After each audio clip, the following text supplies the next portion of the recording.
right. Good afternoon. Thank you all for being here. I appreciate it. We wanted to get a message out to our community here at Cedar Park. Again, my name is Mike, M-I-K-E, last name Harmon, H-A-R-M-O-N. I'm the interim chief of police for the Cedar Park Police Department. And today I'm joined by command staff with the Cedar Park Police Department.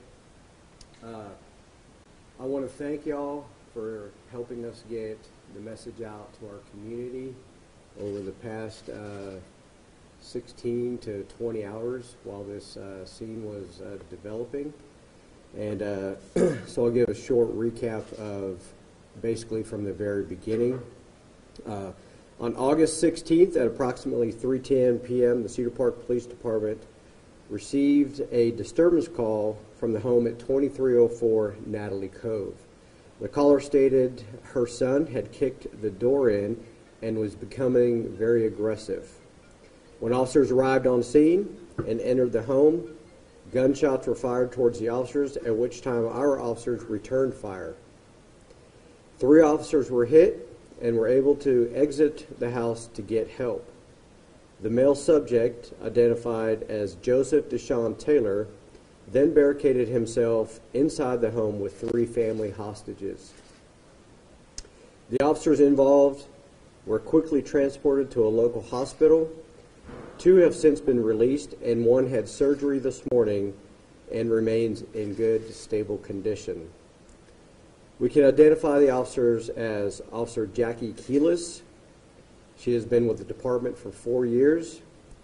Officer Chris Hester. He is a 10-year veteran with the department. And Officer Nick Anderson has been an officer with us for 8 years.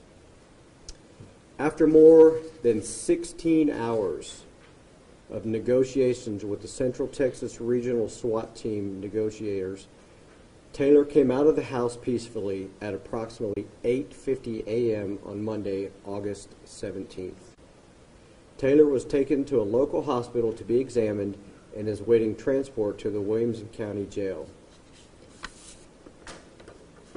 He's being charged with 3 counts of aggravated assault with a deadly weapon on a public servant and 3 counts of aggravated kidnapping. All charges are first-degree felonies. The Texas Rangers are now the lead investigating agency in conjunction with the Cedar Park Criminal Investigations Division. From what we have gathered on scene at this time of the investigation, there appears to have been more than 50 rounds fired. Let me repeat that. 50 rounds fired in this incident. An internal investigation is also underway with our professional standards division, and per department policy, each officer has been placed on administrative leave with pay. That is standard protocol in any type of incident like this where an officer is involved in the shooting. There are several other agencies involved on the scene, and I want to personally take the time to give a big shout out to the Williamson County Sheriff's Office, the Cedar Park Fire Department, Texas Department of Public Safety, the Williamson County EMS, Williamson County Tactical Team, Round Rock Police Department, Georgetown Police Department, Leander Police Department, Leander Fire Department, Liberty Hill Police Department, Cedar Park Emergency Management, and of course St. David's Round Rock Medical Center and their medical staff for the treatment that they have given our officers and the professionalism that they have shown our officers while at their hospital. The Central Texas Regional SWAT Team, to include Cedar Park Police Department, Leander Police Department, Georgetown Police Department, and the Pflugerville Police Department. Round Rock SWAT, U.S. Marshals, Lone Star Fugitive Task Force, the Federal Bureau of Investigation, and our very own Cedar Park Police Dispatch Communication Center, as well as the Leander Dispatch and Williamson County Emergency Communications.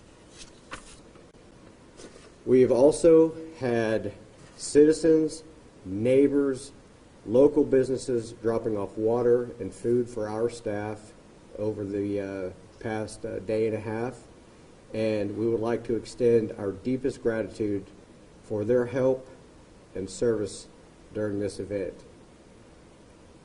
I can't tell you how much we've appreciated the support from our very own community involved when we are involved in this incident. The support has been overwhelming, and we enjoy the fact that we live and work here in the city of Cedar Park. I'll take some questions. Can you repeat the charges one more time? Yeah.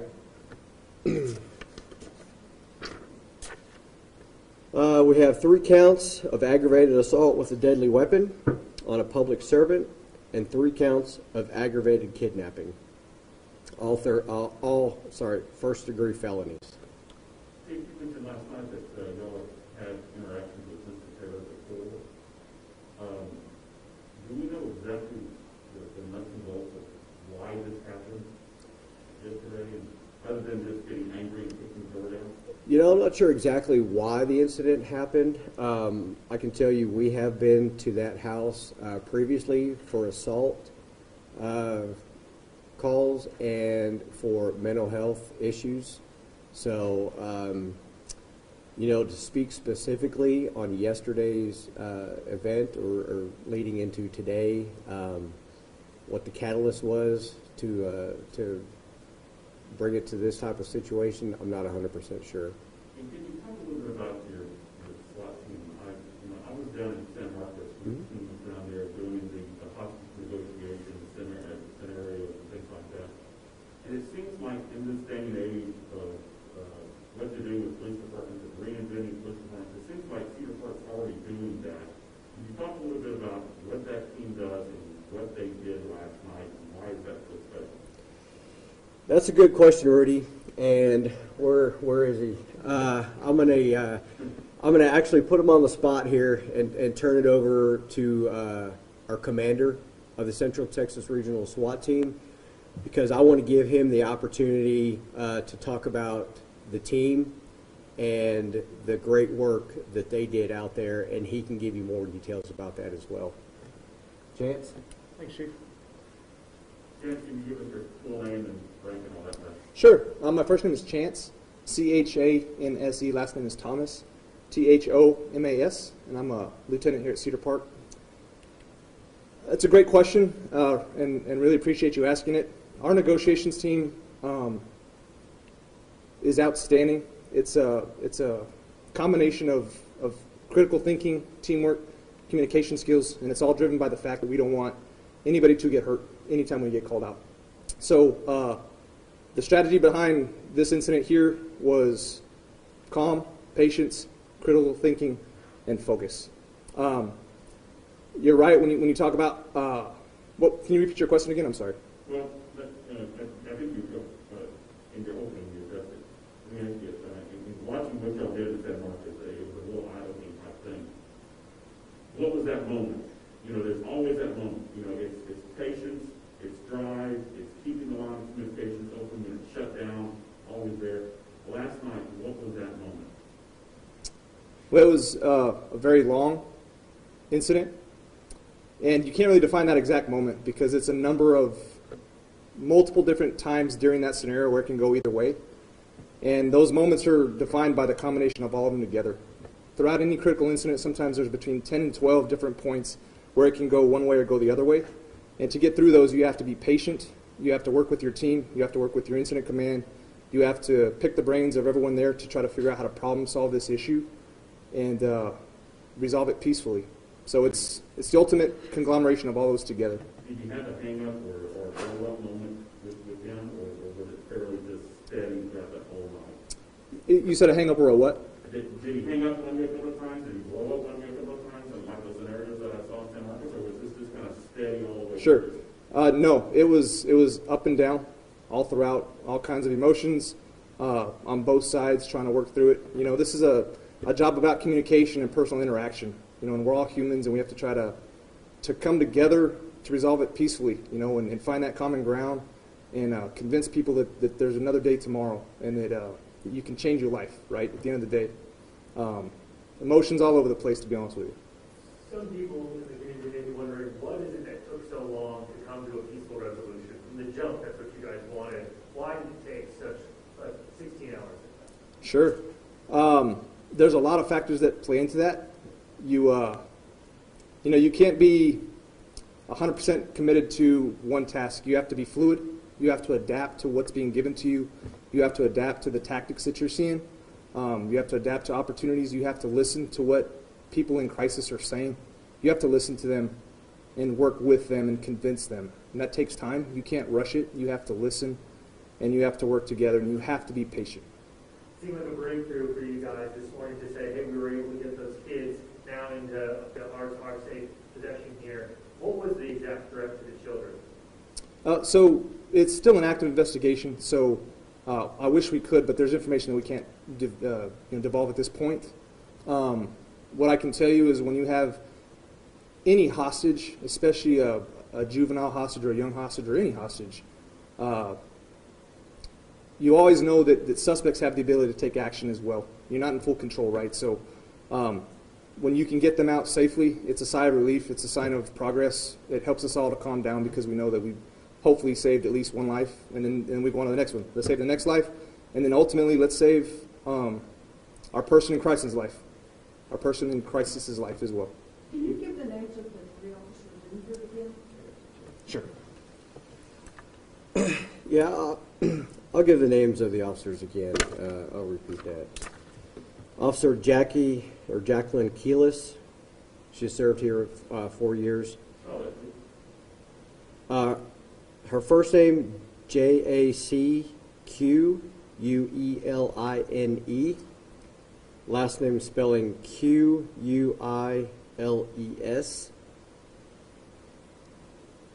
Officer Chris Hester, Chrishester. He's been with the department for 10 years. And then Officer Nick Anderson, that's Nikanderson,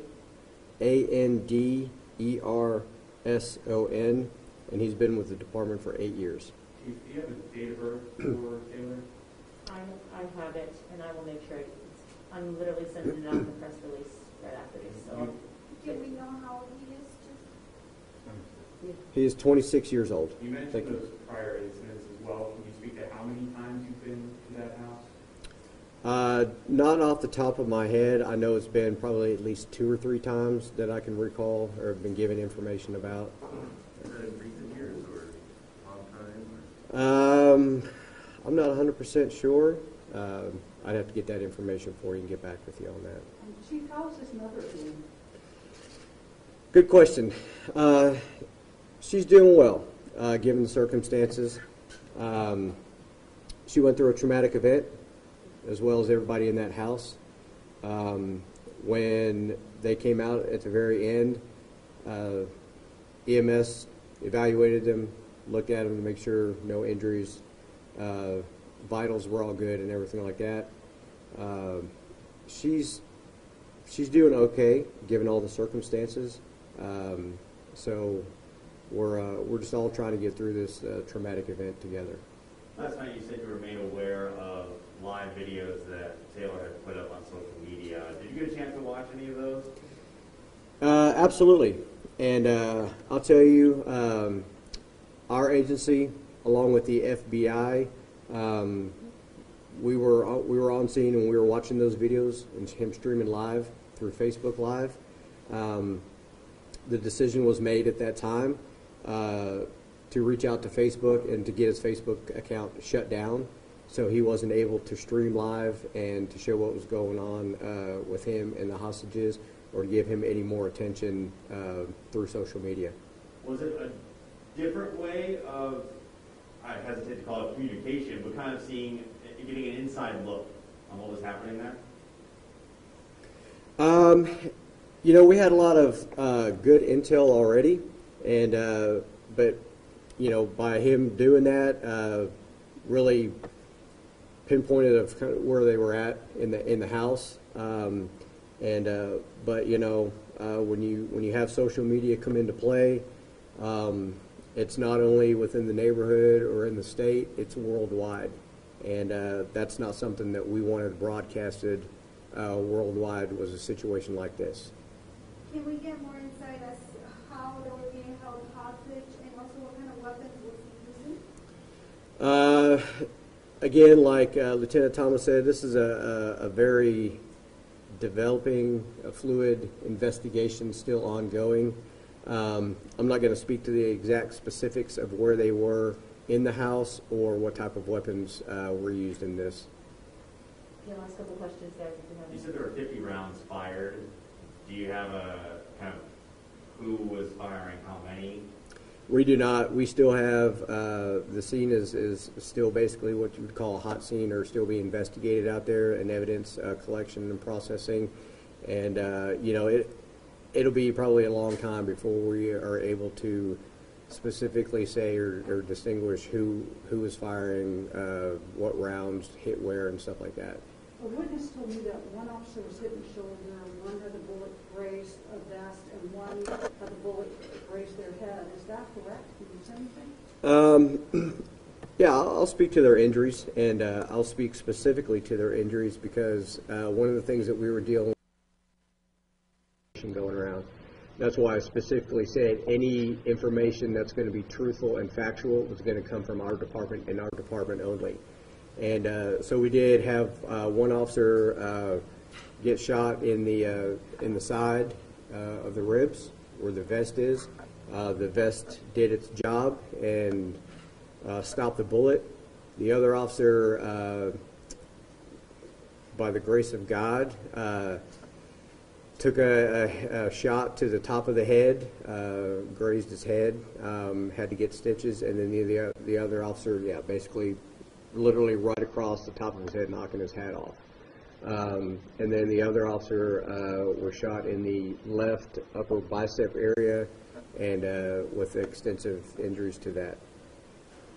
What was their current status? Are they still in the hospital or before recovery? Two of them have been released. They were released last night. Officer Anderson is still in the hospital, underwent surgery this morning. Last time I checked in on him, was doing well, recovering.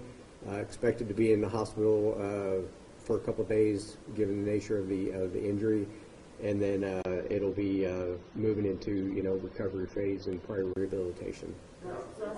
Officer Anderson was the one who was shot in the head, or No. Officer Anderson was the one that was shot in the left upper arm. Chance? Yep. When you were talking about the suspect, you referred to him as a person in crisis. This is someone who has shot 3 of your officers. Talk about just the mindset of keeping in mind that he is in crisis as well, as opposed to thinking of them as an enemy or as someone, an enemy to them. Well, we're all humans. It can be a challenge to keep your emotions in check, but as professionals, you have to, because you never know what's driving somebody. You have to try to find that out as you're interacting with them. And if we respond in anger, we're not going to get what we need, which is to calm him down or her down in any case, and get them to see the light at the end of the tunnel so that no one else gets hurt. So you have to keep your emotions in check, but you also have to remember the humanity of people and try to find that balance. As professionals, that's what we're expected to do, and life is our number one core value. Hey, Chief, I was looking at the records on that house. Does the family there rent that house? Because the record said that the owner is in California. Is that a rental property? What is that? Rhea, I don't have the answer to that question. I'm not 100% sure if they're rentals. But if that's important to you, I can get that information back to you and to find out. So, yeah. One thing I do want to close with, and like Lieutenant Thomas said,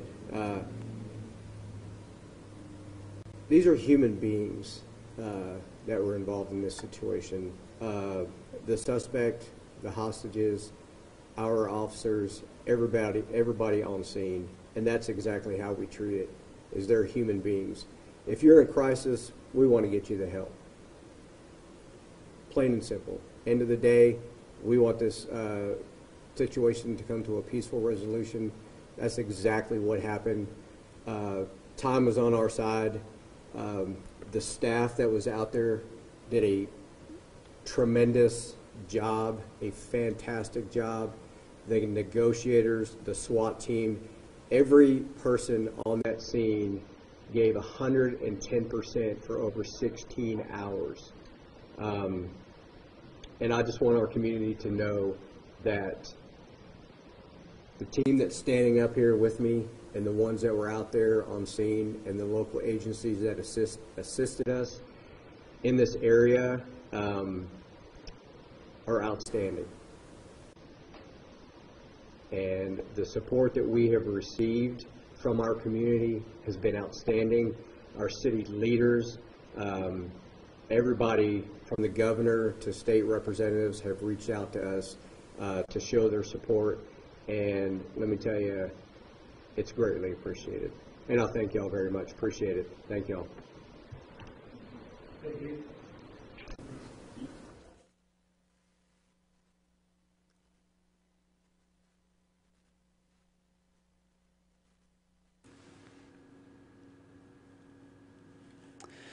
Hey there, everyone, and good afternoon. Will Dupree in the KXAN Live studio. We've just ended a news conference called by Cedar Park Police.